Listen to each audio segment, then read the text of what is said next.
नमस्कार प्रिय बंधुओं, आज के वीडियो के माध्यम से हम लोग चर्चा करेंगे मध्यकालीन इतिहास के मॉडल पेपर के बारे में, जो कि बीए के थर्ड सेमेस्टर के छात्र छात्राओं के लिए बहुत ही उपयोगी होगा। यानी कि इस वीडियो में जो प्रश्न और उत्तर डिस्कस करूंगा मैं, वो आपके लिए बहुत ही हेल्पफुल होंगे और बहुत ही बारीकी के साथ चीज़ों को बताते हुए मैं आगे बढ़ूंगा। इससे पहले अगर आपको बता दूं, अगर आपने इतिहास पढ़ा है या नहीं पढ़ा है, हालांकि आप पढ़े होंगे चूँकि आप प्रथम सेमेस्टर और सेकंड सेमेस्टर पढ़ के आए हैं, तो आपको कोई दिक्कत नहीं होगी। आपको थर्ड सेमेस्टर में आधुनिक भारत का इतिहास पढ़ना है, जिसमें 1757 ईस्वी से लेकर के 1950 ईस्वी तक का इतिहास आता है। इसी के बारे में आपको जानना है। तो बीए थर्ड सेमेस्टर में आपको बेसिकली यही पढ़ना है। आइए जानने का प्रयास करते हैं यहाँ पर कैसे कैसे क्वेश्चंस आपके परीक्षा में पूछे जाते हैं। देखिए, आधुनिक भारत के इतिहास की अगर बात की जाए तो आधुनिक भारत का इतिहास शुरू कब से होता है भाई? यहाँ पर आपके सिलेबस के अकॉर्डिंग 1757 का समय वह समय है महोदय, जिस समय में क्या हुआ था, 1757 का समय एक प्रकार से इसमें प्लासी का युद्ध होता है। 1761 में जाकर के बक्सर का युद्ध होता है। तो जो ये युद्ध हुआ था 1757 का प्लासी का, ये एक प्रकार से एक अंग्रेजों की वर्चस्व कायम करने का एक प्रकार से युद्ध था। अंग्रेज लोग इसमें जीतते हैं और अपनी मनमानी करते हैं, जिसको चाहते हैं उसको गद्दी पर बैठाते हैं। इस तरीके से अंग्रेजों की एक प्रकार से लालसा राजनीतिक क्षेत्र में कहीं ना कहीं पे प्लासी के युद्ध के द्वारा एक प्रकार से डेवलप हुई, और जो कुछ कमियां रह गई थी उसमें, वो एक प्रकार से जो बक्सर का युद्ध हुआ 1761 का, उसने पूरी कर दी। यानी एक प्रकार से प्लासी का युद्ध जो है एक शुरुआत थी, और बक्सर का युद्ध एक प्रकार से उस पर ठप्पा लगा दिया, यानी मोहर लग गई कि भाई अब एक प्रकार से अंग्रेज जो होंगे वो राजनीतिक शासन एक प्रकार से, राजनीति में एक प्रकार से अपना पदार्पण कर चुके थे। 1761 तक आते आते इसके बाद में आप देखते हैं धीरे धीरे करके एक प्रकार से अपनी पीठ और अपनी भूमिका बनाते चले जाते हैं, और इस तरीके से भारत गुलाम हो जाता है। 1950 तक आपको पढ़ना है, यानी कि जब तक भारत में अंग्रेज रहे, यानी कि जब तक भारत को आज़ादी नहीं मिल गई और भारत में एक प्रकार से संविधान लागू नहीं हो गया, तब तक के इतिहास के बारे में पढ़ना है। तो उसी के बारे में डिस्कस हम करेंगे, यानी कौन कौन से प्रश्न आपकी परीक्षा में आते हैं, अति लघु उत्तरीय, लघु उत्तरीय और दीर्घ उत्तरीय टाइप के। पहला क्वेश्चन आपकी स्क्रीन पर आ चुका है, फटाफट से आप देखेंगे। महालवाड़ी व्यवस्था। महालवाड़ी व्यवस्था एक ऐसी व्यवस्था थी जो टैक्स वसूलने की बेसिकली व्यवस्था थी, ठीक है, मतलब टैक्स वसूलने या खेती करने की व्यवस्था थी। इस व्यवस्था के अंतर्गत भू राजस्व प्रति खेत के स्थान पर प्रति ग्राम या प्रति जागीर के आधार पर निर्धारित किया गया। यानी कि जो टैक्स था एक प्रकार से भू राजस्व, मतलब जो भूमि का टैक्स था, वो टैक्स एक प्रकार से पहले खेत पे लिया जाता, यानी कि प्रति खेत को एक प्रकार से आधार बना करके भूमि पर टैक्स लिया जाता था। लेकिन अब क्या किया गया, उसके स्थान पर प्रति ग्राम या प्रति जागीर, यानी एक जागीर या प्रति एक गांव में या एक जागीर पर एक प्रकार से जो चीज़ें हुई उसके अकॉर्डिंग एक प्रकार से लिया जाने लगा। यानी कि एक गांव में एक मुखिया बना देते थे, उसी मुखिया से टैक्स ले लो। अब वो मुखिया का काम होता था कि मुखिया किस तरीके से गांव के तमाम किसानों से टैक्स लेता है, ठीक है, एक गांव या एक जागीर के आधार पर निर्धारित किया गया।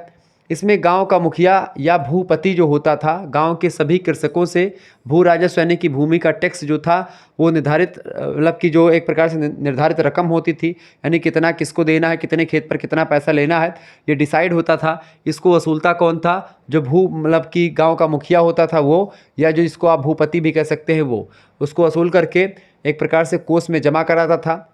समस्त महाल या ग्राम जो होते थे, महाल एक गांव का ही एक प्रकार से हिस्सा है, गांव जैसा ही एरिया, सम्मिलित रूप से राजस्व जमा कराने हेतु उत्तरदायी होते थे। यानी कि हर एक गांव को या हर एक महाल को एक प्रकार से टैक्स देना ही होता था, जमा कराना होता था। यह प्रथा 1801 ईस्वी में अवध क्षेत्र में लागू करी गई, और 1803 से 1804 ईस्वी में मराठा क्षेत्रों में इसको लागू किया गया। इस तरीके से महालवाड़ी व्यवस्था अंग्रेजों के शासनकाल की भू राजस्व की एक व्यवस्था थी, जो कि एक प्रकार से प्रति व्यक्ति के स्थान पर या प्रति खेत के स्थान पर, कि भाई आप ए व्यक्ति के, मतलब कि ए नाम के कोई व्यक्ति हैं, ए नाम के व्यक्ति एक प्रकार से का खेत कोई है, तो उनके खेत पे एक प्रकार जितनी खेती हो रही है उनसे टैक्स ए नाम के व्यक्ति देंगे। अब ये क्या कर दिया गया, पहले व्यवस्था थी, अब ये क्या कर दिया गया कि एक गांव है पूरा का पूरा, उस गांव में जितनी खेती होती है, अब चाहे ए हो, चाहे बी हो, चाहे सी हो, चाहे डी हो, उन सभी से नहीं मतलब है। यानी कि अंग्रेजों को जनता से नहीं मतलब, अंग्रेजों को मतलब किससे है? इस पूरे के पूरे ग्राम सभा का जो मुखिया होता था उससे।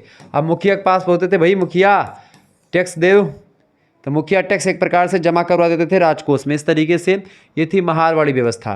कुछ ऐसी ही थी रैयतवाड़ी व्यवस्था। रैयतवाड़ी व्यवस्था भी एक प्रकार से, ये भी ऐसे ही कुछ व्यवस्था थी, रैयतवाड़ी व्यवस्था। सेकंड प्रश्न आपकी स्क्रीन पर आ चुका है। सेकंड क्वेश्चन आ चुका है, देखें सभी लोग।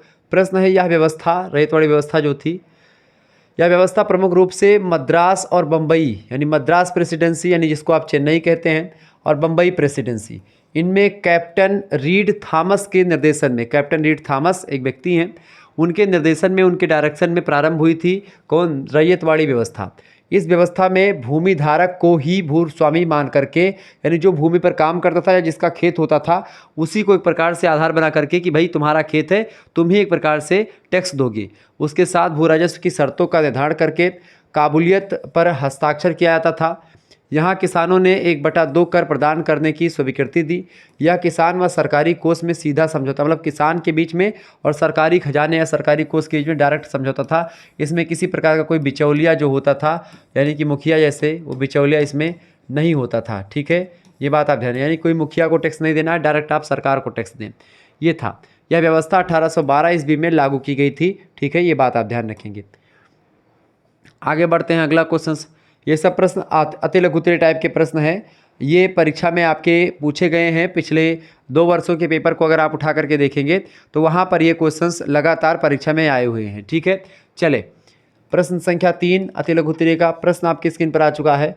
भारतीय पुनर्जागरण किसे कहते हैं, या भारतीय पुनर्जागरण के बारे में बताएं। इंडियन रेनेसा, पुनर्जागरण को अंग्रेजी में क्या बोलते हैं, रेनेसा बोलते हैं। ठीक है, पहले मैं इसको रेनेसेंस बोलता था, चूँकि रेनेसा लिखा रहता है, मतलब लिखा रहता है रेनेसेंस, लेकिन उसको पढ़ते क्या है, रेनेसा। ठीक है, तो इस तरीके से कि लिखा रहता है कोलोनियल, लेकिन पढ़ते क्या है, कर्नल। अंग्रेजी में कुछ ऐसी शब्दावलियाँ होती है, लिखा रहता है एक प्रकार से पटॉलमी, लेकिन उसको क्या पढ़ते हैं, टॉलमी पढ़ते हैं, टी उसमें वहाँ पर पी साइलेंट होता है। इस तरीके से कई प्रकार के शब्द हैं जो एक प्रकार से लिखा कुछ और होता है और पढ़ते हम कुछ और हैं।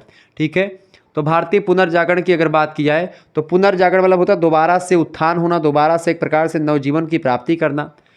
पुनर्जागरण बेसिकली किसी भी देश के विकास की अवस्था में एक लंबे समय के उपरांत फिर उन्नति की ओर बढ़ने की अवस्था का नाम है। यानी बहुत लंबे समय तक कोई एक प्रकार से देश या कोई भी सभ्यता का विकास रुका हुआ होता है और अचानक से एक प्रकार से उसमें उफान या एक प्रकार से अचानक से उसमें विकास की गति जो होती है तीव्र हो जाती है। वही एक प्रकार से तीव्र गति का विकास पुनर्जागरण कहलाता है। यानी कि या तो उससे पहले वो सभ्यता विकसित थी, बीच में थोड़ा सा ढलमलाई, बीच में थोड़ा दबी, फिर इसके बाद दोबारा से उत्थान हुआ, तो वो एक प्रकार से होती है, एक प्रकार से क्या, वही अवस्था होती है भैया पुनर्जागरण की अवस्था। पुनर्जागरण को पुनरुद्धार मतलब कि पुनरुद्धार, बौद्धिक आंदोलन, सांस्कृतिक आंदोलन एवं नवजागरण इत्यादि नामों से भी जाना जाता है। भारतीय इतिहास में 19वीं शताब्दी के अत्यंत महत्वपूर्ण सदी एक प्रकार से मानी जाती है, जो कि पुनर्जागरण के लिए बड़ी उपयोगी है। 19वीं शताब्दी में न केवल धर्म में सुधार हुए, बल्कि आप देखते हैं तमाम प्रकार के टेक्नोलॉजी का विकास होना शुरू हुआ और तमाम प्रकार के एक प्रकार से वैचारिक मुद्दे आए सामने, समाज सुधारक आए। इस तरीके समाज ही नहीं बल्कि समाज के जो विभिन्न पहलू हैं उनमें भी परिवर्तन आना शुरू हुआ, उनमें भी चेंजमेंट हुआ, उनमें भी एक प्रकार से काफ़ी विकास हुआ। इसी समय भारतीय जीवन में नवजागरण का स्पंदन हुआ, जिसे भारतीय पुनरुद्धार अवस्था या पुनर्जागरण की संज्ञा दी जाती है। ठीक है, आगे देखते हैं। अगला क्वेश्चन आपके स्क्रीन पर आ चुका है, फटाफट से आप लोग देखने का प्रयास करेंगे। चौथा क्वेश्चन आ चुका है, बहुत ही जबरदस्त क्वेश्चन है। भारतीय पुनर्जागरण काल में भारतीय मनीषियों की भूमिका का वर्णन कीजिए। बहुत ही बढ़िया क्वेश्चन आपके स्क्रीन पर आ चुका है। भारतीय पुनर्जागरण काल में भारतीय मनीषियों की भूमिका का वर्णन कीजिए। देखिए, भारतीय मनीषी या मनीषी मतलब होता है बुद्धिमान, जानकार, विद्वान, उन्हीं को मनीषी बोलते हैं। तो भारतीय मनीषी खास करके पाश्चात्य शिक्षित वर्ग के तर्कवाद, विज्ञानवाद और मानववाद से बहुत ज़्यादा प्रभावित थे। उन्होंने सरलीकृत कर इन पहलुओं से भारतीयों को परिचित करवाया, यानी कि जो एक प्रकार से चाहे तर्कवाद की बात हो, यानी कोई भी मुद्दा हो, भगवान को माने तो क्यों माने, उसको उस पर भी तर्क करते हैं। ठीक है, तर्कवाद, विज्ञानवाद, हर चीज़ को वैज्ञानिक दृष्टिकोण से देखना। ठीक है, मानववाद यानी कि मानवता को ही सर्वोपरि समझना। ठीक है, ये 3 पहलुओं पर एक प्रकार से बेसिकली बल दिया। इन तीनों को सरल भाषा में भारतीयों को समझाने का काम किया भारतीय मनीषियों ने, जिनमें नाम आता है राजा राम मोहन राय जी का। राजा राम मोहन राय समाज सुधारक हैं, भारत के पुनर्जागरण के जनक माने जाते हैं, भारतीय पुनर्जागरण के जनक कहा जाता है इनको, राजा राम मोहन राय को। स्वामी दयानंद सरस्वती जी का नाम आता है, MG रानाडे जी का नाम आता है, स्वामी विवेकानंद जी का नाम आता है। ये इन सभी के प्रतिनिधियों से क्या हुआ कि भारतीयों के मन में अपनी संस्कृति के प्रति सम्मान की भावना जागृत हुई और इस तरह भारत में तेज़ी से पुनर्जागरण का एक प्रकार से शुरुआत हो जाती है।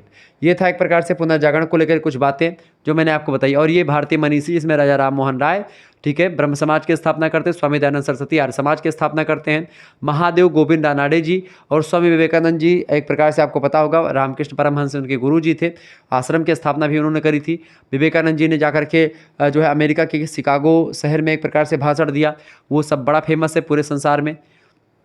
तो इस तरीके से इन सभी मनीषियों ने मिलकर के भारत का पुनरुद्धार किया, भारत में पुनर्जागरण की व्यवस्था करी। 5वां क्वेश्चन आ चुका है, प्रार्थना समाज के बारे में बताएं। प्रार्थना समाज क्या है? देखिए, ब्रह्म समाज का सबसे अधिक प्रभाव महाराष्ट्र में पड़ा, मुंबई वाले एरिया में बहुत ज़्यादा पड़ा। महाराष्ट्र चूँकि एक प्रकार से मुंबई उसका एक शहर है, महाराष्ट्र बहुत बड़ा एरिया होता है, तो महाराष्ट्र में एक प्रकार से ब्रह्म समाज जिसकी स्थापना किसने करी थी? ब्रह्म समाज की स्थापना किसने करी थी? राजा राम मोहन राय ने करी थी। कब करी थी? 1828-29 के आसपास करी थी, जिसके फलस्वरूप 1867 ईस्वी में केशव चंद्र सेन के नेतृत्व में प्रार्थना समाज की स्थापना हो जाती है। क्योंकि इससे पहले ब्रह्म समाज की स्थापना 1828 में राजा राम मोहन राय, ब्रह्म समाज की स्थापना 1828 में राजा राम मोहन राय ने की थी, राजा राम मोहन राय, ठीक है। तो इन्होंने मिलकर के की थी, RRMR, इन्होंने मिलकर के की थी राजा राम मोहन राय ने 1828 में, ठीक है, ये बात ध्यान रखेंगे। तो इसी का प्रभाव पड़ा, ठीक, इस पर भाई केशव चंद्र सेन जी पर। केशव चंद्र सेन जी ने 1867 ईस्वी में प्रार्थना समाज की स्थापना करी और इसके प्रमुख सदस्य में न्यायाधीश थे उस समय के महादेव गोविंद रानाडे जी, उनका नाम आता है, सर RJ भंडारकर का नाम आता है, नारायण चंद्रावरकर का नाम आता है। तो ये 3 व्यक्ति एक प्रकार से इसके सदस्य थे एक प्रकार से, और बाकी इसकी स्थापना प्रार्थना समाज की केशव चंद्र सेन जी के नेतृत्व में हुई थी। इनके 5 उद्देश्य थे प्रार्थना समाज के। पहला उद्देश्य ये था कि अछूतोद्धार को प्रोत्साहन देना, यानी एक प्रकार से जो अछूत हैं या जिनको लोग एक प्रकार से छूने से या जिनके हाथ का पानी तक नहीं पीते हैं, उनको एक प्रकार से वो सब मैटर ख़त्म करने का काम किया। दूसरी बात, जाति प्रथा का बहिष्कार किया, जाति प्रथा को नहीं मानते थे। तीसरी बात, शिक्षा को प्रोत्साहन दिया। इसके अलावा बाल विवाह का विरोध भी किया। इस तरीके से कई और तमाम प्रकार के काम इसके द्वारा किए गए, ठीक है। बाल विवाह का विरोध हुआ, ठीक है, स्त्री शिक्षा को प्रोत्साहन दिया गया, अछूतोद्धार किया गया, जाति प्रथा का बहिष्कार किया गया, ठीक है, ये बात आप ध्यान रखेंगे। तो इस तरीके से 1 2 स्त्री शिक्षा 3 और ये एक प्रकार से 4 और भी एक प्रकार से इसके उद्देश्य रहे, लेकिन ये 4 बहुत ही महत्वपूर्ण उद्देश्य। तो ये था प्रार्थना समाज आपका। आगे देखते हैं, अगला क्वेश्चन आप देखेंगे, फटाफट से आप देखेंगे। ऐसे ही क्वेश्चंस आपके परीक्षा में आते रहते हैं, तो आपको ऐसे ही लिखना है, ये बात आप ध्यान रखेंगे। चले, प्रश्न संख्या 6 आपकी स्क्रीन पर आ चुका है। प्रश्न है चंपारण का सत्याग्रह। चंपारण एक प्रकार से एक एरिया, वहाँ पर सत्याग्रह जो हुआ था उसके बारे में बताएं। यूरोपीय चंपारण के नील उत्पादक कृषकों का शोषण करते थे, यानी एक प्रकार चंपारण एक एरिया था, उस चंपारण में क्या होता था, नील की खेती होती थी। नील की खेती एक प्रकार से ज़बरदस्ती करवाई जाती थी, ठीक है। अब उसी एक प्रकार से नील के जो किसान थे यहाँ के, उन पर अत्याचार करके अंग्रेज लोग क्या करते थे, ज़बरदस्ती नील की खेती वगैरह करवाया करते थे। तिनकठिया प्रणाली के तहत कृषकों को अपनी भूमिका के 3/20वें भाग में जरूरी मनमानी कीमतों पर देनी पड़ती थी। मतलब कि लगभग अगर आपके पास एक प्रकार से 100 बीघे खेत है, लगभग आप 3/20 का मतलब क्या होगा, जो 20 चौको 100, ठीक है, सॉरी 20 पंचे 100, 5 15, यानी इनमें से 15 बीघा खेत आपको लगभग क्या करना होता था, 100 में से आपको उस पर नील की खेती करवानी होती थी। इस तरीके से ये सिस्टम पूरा का पूरा था, ठीक है। और मनमानी कीमतों पर देनी पड़ती थी ताकि वहाँ पर नील की खेती हो सके। किसान अपने अपमान और शोषण को सहने को तैयार नहीं थे। महात्मा गांधी ने उनके आंदोलन का संचालन किया और अहिंसात्मक का सहयोग चलाने की शिक्षा दी लोगों को, किसानों को। यह आंदोलन 1917 ईस्वी में प्रारंभ हुआ। अंततः इनको अपने आंदोलन में सफलता मिली। जांच समिति की रिपोर्ट पर सरकार ने चंपारण कृषि अधिनियम पारित किया और इस कानून के द्वारा नील उत्पादकों के द्वारा अत्यधिक मुनाफे पर रोक लगा दी गई और इस तरीके से ये प्रणाली जो थी चंपारण सत्याग्रह, ये सफल रहा। महात्मा गांधी के नेतृत्व में पहला आंदोलन एक प्रकार से सफल माना जाता है, जो सबसे पहली बार उन्होंने भारत में चलाया था। आगे देखेंगे, 7वां नंबर क्वेश्चन आपके स्क्रीन पर आ चुका है। खेड़ा आंदोलन के बारे में कुछ बताएं। देखिए, खेड़ा के कृषकों ने बम्बई सरकार के विरुद्ध यह आंदोलन किया।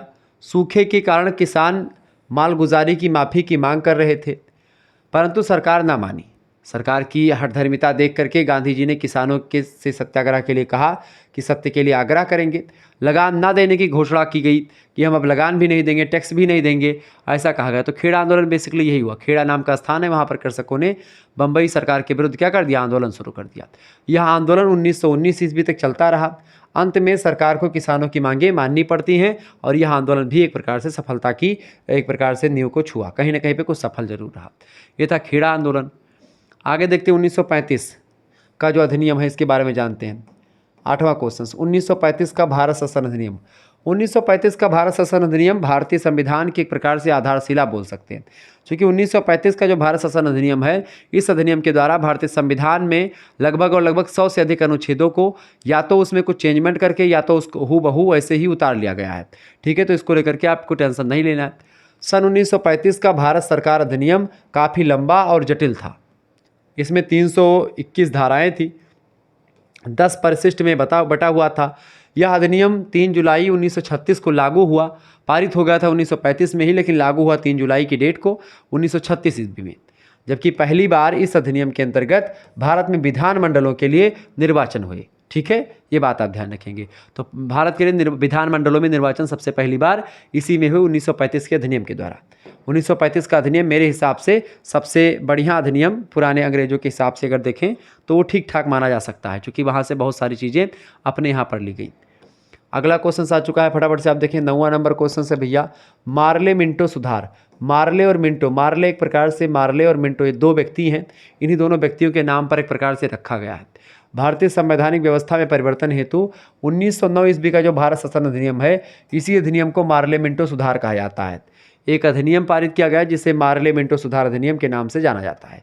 इस अधिनियम का भारतीय संवैधानिक और राजनीतिक इतिहास में अत्यधिक महत्व है, क्योंकि इसका व्यापक प्रभाव भारतीय राजनीति पर पड़ा था, ये आप बता सकते हैं। और 1909 के बाद में फिर 1919 ईस्वी में एक अधिनियम आता है जिसको मांटेग्यू चेम्सफोर्ड सुधार कहते हैं। इसमें क्या हुआ, इसमें भी कई सारी चीज़ें हुई, इसको चर्चा करते रहेंगे हम आने वाले समय में। तो मॉडल पेपर और मिलते रहेंगे आपको, ठीक है। ऐसा नहीं केवल ये पहला मॉडल पेपर है, इसके बाद में और भी मॉडल पेपर मैं लगातार देता रहता हूँ, क्योंकि देता रहूँगा और चैप्टर वाइज वीडियो भी आपको प्रोवाइड करवाऊँगा। चले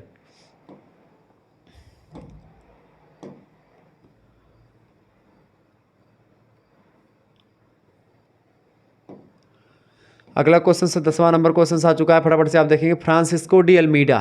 फ्रांसिस्को डी अल्मीडा को भारत में पुर्तगाली वायसराय नियुक्त किया गया।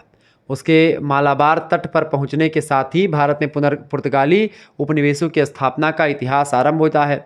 इसकी नीति को शांति जल की नीति एक प्रकार से कहा जाता है। फ्रांसिस्को डी अल्मीडा एक प्रकार से क्या था, ये शांति जल की नीति के लिए या नीले सागर की नीति या ब्लू स्टार पॉलिसी लाने का श्रेय किसको जाता है। तो ऑब्जेक्टिव में कई बार प्रश्न पूछा गया कि ब्लू स्टार पॉलिसी लाने का श्रेय किसको जाता है, तो फ्रांसिस्को डी अल्मीडा को जाता है। पुर्तगाली वायसराय एक प्रकार से होता है, भारतीय पुर्तगाली वायसराय था भारत में, क्योंकि वायसराय एक प्रकार से जो पुर्तगाल के लोग थे, जैसे वास्को डी गामा है, वास्को डी गामा के बाद में ये सब एक प्रकार से आते गए, जिसमें फ्रांसिस्को डी अल्मीडा ये था। ठीक है, मालाबार तट जो गुजरात मतलब कि वहाँ पर पड़ता है दक्षिण में, वहाँ पर एक प्रकार से पहुँचा और पुर्तगाली उपनिवेशों की स्थापना का इतिहास यहीं से प्रारंभ हो जाता है।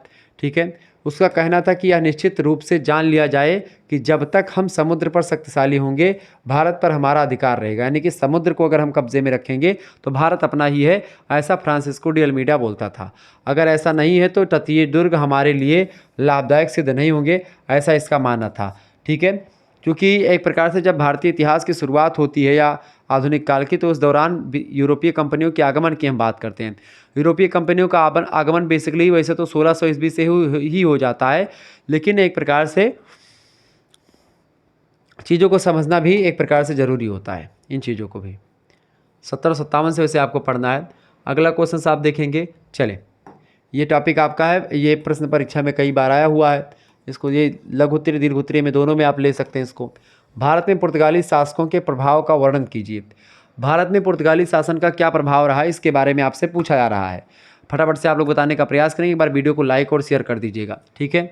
चलें, अगर यहाँ एक बात और ध्यान रखेंगे, अगर आपको एक प्रकार से ये इसका PDF वगैरह प्राप्त करनी है या कोर्स लेना है किसी भी सब्जेक्ट का, वैसे सारे सब्जेक्ट के कोर्स को एक प्रकार से एक ही ग्रुप में आपको मिल जाएगा। हर एक सब्जेक्ट की वीडियो लेक्चर आपको मिलेंगे और आपको करना कुछ नहीं है, बस SMS करना है 91 61 93, ठीक है, 60 62। ये एक प्रकार से आपको SMS करना है 9161936062। ये मेरा व्हाट्सअप नंबर है, इसी पर आपको SMS कर देना है। SMS करके बोलना क्या है कि सर जी हमको कोर्स चाहिए, BA प्रथम और प्रथम सेमेस्टर में हैं, हमारा नाम ये है, हम इस यूनिवर्सिटी से बिलोंग करते हैं। इतना आपको लिख देना है। आपके पास एक स्कैनर सेंड किया जाएगा, उसी पर आपको मात्र और मात्र 100 रुपीज़ सेंड कर देने हैं। इसी 100 रुपये में ही आपको सारे सब्जेक्ट की एक प्रकार से बातें, मतलब सारे सब्जेक्ट की तैयारी करवाई जाएगी, जिसमें आपके 3 मेजर सब्जेक्ट, एक आपका माइनर सब्जेक्ट की तैयारी भी हो सकती है, और एक प्रकार से को करिकुलर की तैयारी तो आपकी विधिवत तरीके से मैं करवाता ही हूँ। तो इस तरीके से 4-5 आपके जो एक प्रकार से जो सब्जेक्ट हैं उनकी तैयारी यहाँ पर होती रहेगी। जैसे इंग्लिश की तैयारी भी मैंने बेसिकली शुरुआत नहीं करी, बाकी हर एक सब्जेक्ट की बारे में मैंने आपको बता रखा है। तो उसमें PDF नोट्स वगैरह आपको मिलते रहेंगे हर एक सब्जेक्ट के। PDF नोट्स के अलावा और भी चीज़ें आपको मिलती रहेंगी। तो 3rd सेमेस्टर के हर एक सब्जेक्ट की बातें मैं कर रहा हूँ। ऐसे ही 1st सेमेस्टर और 3rd सेमेस्टर सभी का है। तुरंत SMS करें अगर कोर्स आपको लेना है तो, PDF वगैरह वहाँ पर मिलती रहेगी। जैसे ये क्लास हो रही है अभी हिस्ट्री की, अब इस हिस्ट्री का एक प्रकार से जो ये PDF वाला नोट्स है जिस पर मैं पढ़ा रहा हूँ, जो ये लिखा हुआ है, ये डायरेक्ट आपको PDF फॉर्म में इसको आपके पास सेंड कर दिया जाएगा। तो ये एक प्रकार से तभी सेंड किया जाएगा जब आप ग्रुप से ऐड होंगे, उसी ग्रुप में ये PDF नोट्स मिल जाएगा। ठीक है, चलें। भारत में पुर्तगाली शासन के प्रभाव का वर्णन कीजिए। यद्यपि पुर्तगाली भारत में साम्राज्य स्थापित करने में असफल रहे, फिर भी उनके शासन का भारतीय इतिहास क्रम पर प्रभाव पड़ा, जो निम्नलिखित है। पुर्तगाली लोग आए तो यहाँ पर जरूर, ठीक है, लेकिन यहाँ पर शासन नहीं कर सके, यहाँ पर अपनी पीठ नहीं जमा पाए। ठीक है, पहली बात, पुर्तगालियों की व्यापारिक सफलता से क्या हुआ कि डच, फ्रेंच और अंग्रेज़ों के भारत में व्यापार संबंध स्थापित करने के लिए प्रेरणा प्राप्त हुई। यानी मोटिवेशन किसको मिला? डचों को, फ्रेंच को और अंग्रेज़ों को। क्योंकि सबसे पहले आप देखते कौन आते हैं? पुर्तगाली ही आते हैं। ठीक है, तो पुर्तगालियों के आने से क्या हुआ? पुर्तगाली जब कंपनी आई यहाँ पर स्थापित हुई, पुर्तगाल एक प्रकार से कि दे वास्को डी गामा से लेकर के फ्रांसिस्को डी अल्मीडा या एक प्रकार से अल्बुकर्क वगैरह, इन सभी लोगों ने बहुत धन कमाया। जब ये सब लोग बहुत धन कमा करके यूरोप मतलब कि गए अपने मतलब वहाँ पर, तो वहाँ पर लोगों को पता चला कि भाई कोई भारत देश है जहाँ पर ऐसी संपदा, अपार संपदा, वहाँ से लोग एक प्रकार से व्यापार में बहुत कुछ ला रहे हैं। तो एक मोटिवेशन मिला डचों को, फ्रेंचों को और अंग्रेज़ों को, ताकि मतलब फ्रांस के लोगों को, अंग्रेज को लोगों को और डच एक प्रकार से लोगों को, ये सभी लोग एक प्रकार से भारत में आते हैं और भारत में एक प्रकार से व्यापार करने के दृष्टिकोण से आते हैं और फिर यहाँ पर धीरे धीरे करके शासन स्थापित करने का काम करते हैं। पुर्तगालियों ने स्थानीय शासकों से युद्ध करके जिस प्रकार अपनी सत्ता स्थापित की थी, इसका इन यूरोपीय लोगों ने अनुसरण भी किया था। जिस तरीके से पुर्तगाली लोगों ने एक प्रकार से यहाँ पर अपनी सत्ता स्थापित करी थी, वैसे ही डच, फ्रेंच और अंग्रेज़ों ने भी स्थापित करने का प्रयास किया। दूसरा प्रभाव ये पड़ा कि पुर्तगालियों के हस्तक्षेप के कारण से क्या हुआ कि मालाबार तट पर छोटे छोटे राज्य बने रहे और उनका जमोरिन के नेतृत्व में एकीकरण नहीं हो सका। जमोरिन चूँकि जब यहाँ पर एक प्रकार से वास्को डी गामा आता है भारत में, ठीक है, कालीकट नामक स्थान पर उतरता 1498 में ईस्वी में, उस दौरान भारत पर के दक्षिण भारत में जो शासन कर रहा था वो शासन कर रहा था जमोरिन। ठीक है, तो उसके नेतृत्व में इन छोटे छोटे राज्यों का एकीकरण नहीं हो पाया। तीसरा प्रभाव ये पड़ा कि पुर्तगालियों ने भारतीय युद्ध में बंदूकों और तोपों का प्रयोग किया था, इसका भारतीय युद्ध प्रणाली पर प्रभाव पड़ा। ठीक है, इस कारण से चूँकि भारतीय युद्ध प्रणाली में इससे पहले तोप और बंदूकों का प्रयोग नहीं होता था, यहाँ पर आकर के तोपों और बंदूकों का प्रयोग शुरू हुआ। वैसे तोपों का प्रयोग तो वैसे पानीपत के प्रथम युद्ध में ही शुरू हो जाता है, लेकिन यहाँ पर भारतीय लोग उतना ज़्यादा परिचित यहाँ से तोपों से और बंदूकों से नहीं थे। यहाँ पर और अच्छे तरीके से युद्ध प्रणाली में विकसित हुआ भारत की। इसके अलावा पुर्तगालियों ने भारत तथा यूरोप के मध्य समुद्रिक मार्ग की खोज करी। इससे भारत में यूरोपीय वस्तुओं के लिए बाजार बना और बड़ी मात्रा में भारतीय वस्तुओं का यूरोप में जाना संभव पाया। यूरोप से माल बन करके फिर भारत में बेचने के लिए आते थे, यहाँ से माल जाता था, फिर वहाँ से कुछ माल आता था। इस तरीके से व्यापार को बढ़ावा मिला। इसके अलावा पुर्तगालियों ने सामुद्रिक व्यापारिक मार्गों की निश्चित सुरक्षा नीति आरंभ कर दी, जिसका अनुसरण बाद में यूरोपीय व्यापारियों ने धीरे धीरे करना शुरू कर दिया। इन हिंद महासागर के व्यापार क्षेत्र का अन्वेषण भी किया, जिससे इस क्षेत्र का व्यापक भौगोलिक और वैज्ञानिक ज्ञान का प्राप्त हुआ। जब एक प्रकार से वास्को डी गामा आए, इससे पहले कि भारत की खोज समुद्री मार्ग से नहीं हुई थी, उसने एक प्रकार से वास्को डी गामा ने ही करी। ये बात आप ध्यान रखेंगे। चलें, छठा क्वेश्चन से आपकी स्क्रीन पर आ चुका है। कुछ व्हाट्सएप की यूनिवर्सिटीज़ या जो एक प्रकार से व्हाट्सएप पर कुछ क्वेश्चन आते हैं, कुछ बच्चे बहुत परेशान होते हैं कि ये बताएं कि वैसे भारत की खोज जब वास्को डी गामा ने करी थी तो इससे पहले ये लोग शासन कहाँ पर कर रहे थे, ठीक है, चाहे मतलब कि जो मुग़ल आए या फिर और जो उससे पहले तुर्क वगैरह आक्रमण करे या जो और भी शासन कर रहे थे लोग, वो कहाँ पर थे? भारत इससे पहले नहीं था क्या? भारत था, लेकिन समुद्री मार्ग की खोज करी थी, पूरे भारत की खोज नहीं करी थी। ये मत सोचिए कि भारत कहीं गुम था, समुद्र में डूबा हुआ था, उसको निकाल करके वास्को डी गामा ने बाहर रखा। समुद्री मार्ग की खोज करी थी। पुर्तगालियों ने सामाजिक सुधारों, विशेष रूप से सती प्रथा को रोकने का प्रयास भी किया। यद्यपि इसमें अधिक सफलता इनको नहीं मिली, तथापि इससे सामाजिक सुधारों के प्रति आवश्यकता का अनुभव किया गया कि भाई जब विदेशी लोग आकर के हमारी नीतियों को कई प्रकार से ख़त्म करने का काम कर रहे हैं, हमारे बुराइयों को, तो हम तो करें ही। पुर्तगीज मध्य अमेरिका से भारत में तंबाकू और मक्का भी लाए थे, ये भी एक प्रकार से एक प्रभाव पड़ा। इसके अलावा पुर्तगीज़ ने ही सर्वप्रथम भारत में प्रिंटिंग प्रेस की स्थापना करी। तो पुर्तगालियों के द्वारा प्रिंटिंग प्रेस की स्थापना सबसे पहले हुई, और भारत में तंबाकू और मक्का सबसे पहले कौन लाते हैं? पुर्तगाली ही लाते हैं। तो इस तरीके से ये ऑब्जेक्टिव में दोनों प्रश्न बहुत ही बनते हैं, ठीक है। आगे बढ़ते हैं। अच्छा, मार्लियामेंटो सुधार को और अच्छे तरीके से हम जानने का प्रयास करते हैं। मार्लियामेंटो सुधार के बारे में समझने का प्रयास करते हैं। 1909 ईस्वी में मार्लियामेंटो सुधार अधिनियम आया था। इसके बाद में 10 सालों के बाद में 1919 ईस्वी में मॉन्टेग्यू चेम्सफोर्ड सुधार अधिनियम आता है, 1919 का अधिनियम जिसको बोलते हैं, और ये 1909 का अधिनियम है। देखिए इसको समझे। 1906 ईस्वी में 3 प्रकार के दृष्टिकोण प्रस्तावित सुधारों के संबंध में थे। एक मुसलमानों के द्वारा, दूसरा गोखले के द्वारा, गोपाल कृष्ण गोखले, और तीसरा था स्वयं मार्ले के द्वारा। मार्ले मतलब कि जो एक प्रकार से वायसराय थे, मिंटो भारत मंत्री थे, तो एक प्रकार से तीसरा मार्ले के द्वारा स्वयं दिया गया। मार्ले किसी भी प्रकार से संसदीय प्रणाली भारत में स्थापित करना चाहता था। वह उग्र और क्रांतिकारियों की गतिविधियों का विस्तार रोकने के लिए नरम दल वालों को अंग्रेजी सरकार की ओर मिलाए रखना चाहता था, ताकि नरम दल के नेता अंग्रेजी तरफ मिले रहें। वह कार्यकारिणी की निरंकुशता में कमी नहीं करना चाहता था। मार्ले से अधिक प्रतिक्रियावादी मिंटो था, जो अंग्रेजी नौकरशाही के प्रभाव में आकर के यह चाहता था कि लेजिस्लेटिव काउंसिलों के सदस्यों को अधिक भागों में बांट दिया जाए, जिससे उच्च शिक्षा प्राप्त कर वकील कम संख्या में उपस्थित हो पाएँ। इसलिए उसने विशिष्ट वर्गों के प्रतिनिधित्व की बात करी। कुछ विशिष्ट वर्ग ही ऐसा कर सकते हैं, ठीक है। 1909 ईस्वी में अधिकांश प्रस्ताव मूल रूप से मार्ले के हैं, यद्यपि उसी की इच्छा अनुसार मिंटो ने प्रस्ताव का श्रेय अपने ऊपर लिया। केवल मुसलमानों के लिए पृथक सांप्रदायिक निर्वाचन प्रणाली और अधिक प्रतिनिधित्व तथा भारतीयों को गवर्नर जनरल की काउंसिल का सदस्य नियुक्त करना मौलिक रूप में मिंटो के प्रस्ताव थे। 1909 ईस्वी में पास किए सुधार अधिनियम इंडियन काउंसिल एक्ट को क्या किया गया? जो इंडियन काउंसिल एक्ट आया था 1909 में जो पास किया गया था, उसी को मार्लियामेंटो सुधार कहते हैं, चूँकि इनमें दोनों के एक प्रकार से जो विचारधाराएं थी वो शामिल थी। इसकी मुख्य धाराओं में कई सारी बातें थी, जो बातें थी उसको समझेंगे तो और विस्तार से क्लियर हो जाएगा। इसमें क्या किया गया? पहली बात, मार्लियामेंटो सुधार के अंतर्गत ये किया गया कि केंद्रीय काउंसिल में विकृति संबंधी कार्यों के लिए अतिरिक्त सदस्यों की संख्या 60 कर दी गई, जिनमें से 27 निर्वाचित और 33 मनोनीत थे। यानी कि 27 लोग निर्वाचन यानी जिनका चुनाव होता था वो आते थे, और 33 लोग जो थे वो मनोनीत होते थे, यानी कि उनको चुन लिया जाता था। कार्यकारिणी 6 सदस्य की होती थी। एक सेना अध्यक्ष होता था, उसमें एक प्रांतीय गवर्नर तथा गवर्नर जनरल को मिलाकर के लगभग 69 सदस्यों की केंद्रीय लेजिस्लेटिव काउंसिल स्थापित की गई इसमें। और इन अतिरिक्त सदस्यों का कार्यकाल 3 वर्ष के लिए बढ़ा दिया, मतलब कि 3 वर्ष रखा गया। जो अधिकतम एक प्रकार से जो अधिक व्यक्ति बढ़ाए गए उनका कार्यकाल कितना रखा गया? 3 साल रखा गया, ठीक है। दूसरी बात इसमें क्या किया गई?